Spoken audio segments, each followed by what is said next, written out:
इज़्दिवाजी ज़िंदगी में तनाज़ात तो होते ही हैं, एक खुशगवार इज़्दिवाजी ज़िंदगी में भी तनाज़ात होते हैं और एक नाखुशगवार इज़्दिवाजी ज़िंदगी में भी तनाज़ात होते हैं। मगर फ़र्क ये होता है जो कि एक इज़्दिवाजी ज़िंदगी को खुशगवार बनाने और नाखुशगवार बनाने में बहुत अहम रोल प्ले कर रहा होता है। फ़र्क ये होता है कि एक खुशगवार इज़्दिवाजी ज़िंदगी में जो तनाज़ात होते हैं वो उनको बहुत अच्छे से हैंडल करते हैं और उनको सॉल्व करते हैं और उनके किसी हल पर जाते हैं। मगर एक नाखुशगवार इज़्दिवाजी ज़िंदगी में तनाज़ात का कोई हल नहीं निकल रहा होता या वो हल कर नहीं रहे होते, अवॉइडेंस कर रहे होते हैं और हर आने वाले दिन के साथ उनके तनाज़ात में इजाफ़ा हो रहा होता है और उनकी जो इज़्दिवाजी ज़िंदगी है वो नाखुशगवार इज़्दिवाजी ज़िंदगी की तरफ जा रही होती है। सो आज की इस वीडियो में मैं आपको बताऊंगा कि कैसे आप अपनी इज़्दिवाजी ज़िंदगी में आने वाले तनाज़ात को हल कर सकते हैं। तनाज़ात आने तो है। सबसे पहले तो ये समझने की ज़रूरत है कि मियाँ बीवी में जो एक मैन का रोल है, यानी कि एक जो है बॉय का जो रोल है, एक मेल फिगर का जो रोल है वो ये है कि अमूमन वो तनाज़ात को पे बात नहीं करना चाह रहा होता, वो अवॉइड करना चाह रहा होता है क्योंकि वो बहुत जल्द रिएक्टिव हो जाता है, वो बहुत जल्द फ्लडिंग में चला जाता है, उसके इमोशंस बहुत जल्द उसके ऊपर हावी हो जाते हैं और ख़वातीन अमूमन जो है वो तनाज़ात पे बात करना चाहती हैं। ऐसी सूरत में जो हल है वो ये है कि ख़वातीन को जो स्टार्ट है बात करने का वो बहुत सॉफ्ट करना चाहिए, बहुत सॉफ्ट एंड स्टार्टअप होना चाहिए। अगर सॉफ्ट एंड स्टार्टअप होता है तो फिर तनाज़ात हल की तरफ जाते हैं, ना कि किसी ख़राबी की तरफ जाएं। और जो सॉफ्ट एंड स्टार्टअप है उसके कुछ प्रिंसिपल हैं जो मैं आपको बता देता हूं, जिसमें पहला जो प्रिंसिपल है वो ये है कि ब्लेम नहीं करना चाहिए, कंप्लेन करनी चाहिए।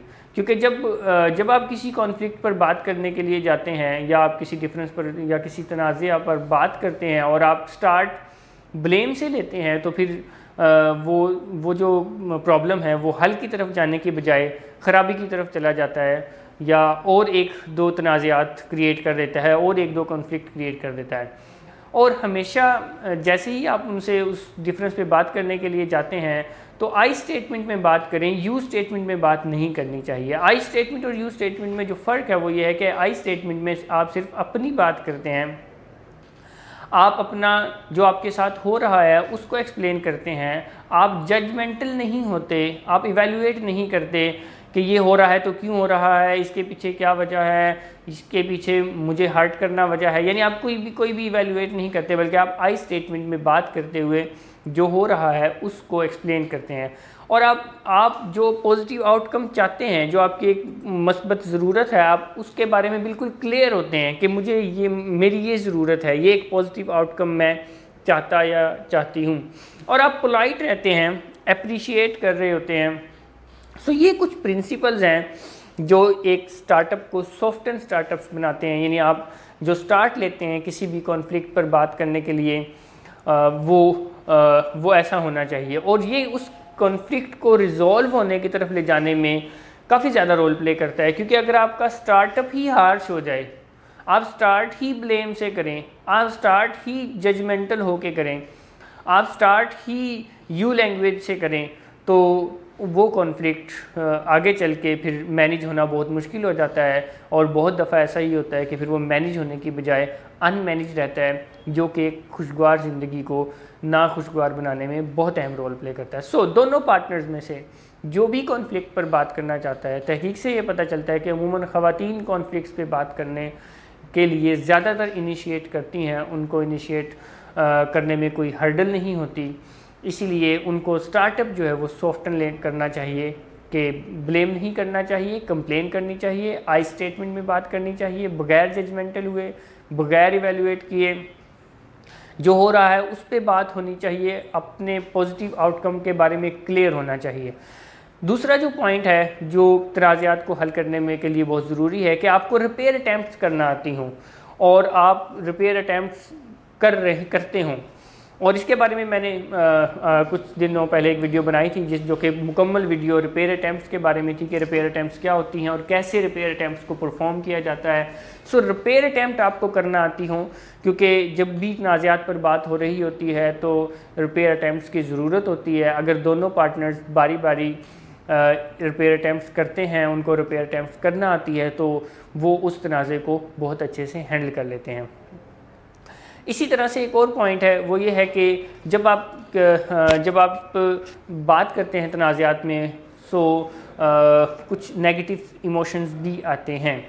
सो आपको आया कि नेगेटिव इमोशंस को सुनना बहुत मुश्किल काम है, मगर इसके बगैर गुजारा भी नहीं है। मियाँ बीवी को ये भी करना आना चाहिए कि अपने पार्टनर के नेगेटिव इमोशंस को साइलेंटली, बग़ैर जजमेंटल हुए, बहुत अच्छे से लिसनिंग कर सकें, क्योंकि ये भी उन कॉन्फ्लिक्ट्स को हल करने की तरफ लेकर जाता है। और ये बिल्कुल ऐसे ही है कि अगर आपका पार्टनर किसी नेगेटिव इमोशन को शेयर कर रहा है, बात कर रहा है, तो आप उस वक्त लिसनिंग से ज़्यादा अच्छी हेल्प कोई नहीं कर सकते। और नेक्स्ट जो की है, जो तनाज़ात को हल करने में बहुत अच्छा रोल प्ले करती है, वो ये है कि जो तनाज़ात होते हैं उनमें ठीक कोई भी नहीं होता, राइट कोई भी नहीं होता, मगर कम्युनिकेशन उनके बेहतर हल की तरफ लेकर जाती है। सो कम्युनिकेशन होनी चाहिए, आर्गूमेंट्स नहीं होने चाहिए। जब आर्गूमेंट्स होते हैं तो वो तनाज़ात जो है वो ख़राबी की तरफ जाते हैं और उनसे प्रॉब्लम होती है। एक्सेप्टेंस की भी अहमियत है कि अगर आपका पार्टनर किसी तकलीफ़ या अज़ियत से गुज़र रहा है, तो आप ये एक्सेप्टेंस ज़रूर दें कि मैं समझ सकता हूँ कि आप किसी तकलीफ़ से गुज़र रहे हैं, आप किसी अज़ियत से गुज़र रहे हैं, ना कि आप उनकी उस फीलिंग को रिजेक्ट कर दें। जब आप उनकी उस फीलिंग को रिजेक्ट करते हैं तो ये भी पॉइंट उस तनाज़े को तबाही की तरफ लेकर जाता है, ख़राबी की तरफ लेकर जाता है। और अपना फोकस जो है वो लव, अफेक्शन और एडमायरेशन पर भी रखें, क्योंकि तनाज़ा तो आता है इज़्दिवाजी ज़िंदगी में, मगर अगर कोई तनाज़ा आए और आप अपना फोकस लव, अफेक्शन और एडमायरेशन से हटाकर ब्लेम गेम पर ले जाएं, तो इससे वो तनाज़े को चार चांद लगाता है और इज़्दिवाजी ज़िंदगी को तबाही की तरफ लेकर जाता है। ये कुछ पॉइंट्स हैं। एक और पॉइंट है जो मैं आपको बता देता हूँ कि इज़्दिवाजी ज़िंदगी में कंप्रोमाइज़ की भी बहुत अहमियत है। बाज़ दफ़ा किसी एक पार्टनर को कंप्रोमाइज़ करने की भी ज़रूरत होती है, करना चाहिए। इससे कोई एक दूसरे की वैल्यू में कमी नहीं आती, बल्कि इससे जब बाद में रियलाइजेशन होती है तो एक दूसरे की वर्थ और वैल्यू में इजाफा होता है। जहाँ कंप्रोमाइज़ करने की ज़रूरत हो वहाँ कंप्रोमाइज़ भी करना चाहिए, क्योंकि इज़्दिवाजी ज़िंदगी में कंप्रोमाइज़ की भी अहमियत है। ये कुछ पॉइंट्स हैं जिनको फॉलो करके आप अपनी इज़्दिवाजी ज़िंदगी के तनाज़ात को अच्छे से हल कर सकते हैं। Thank you very much. अल्लाह हाफ़िज़।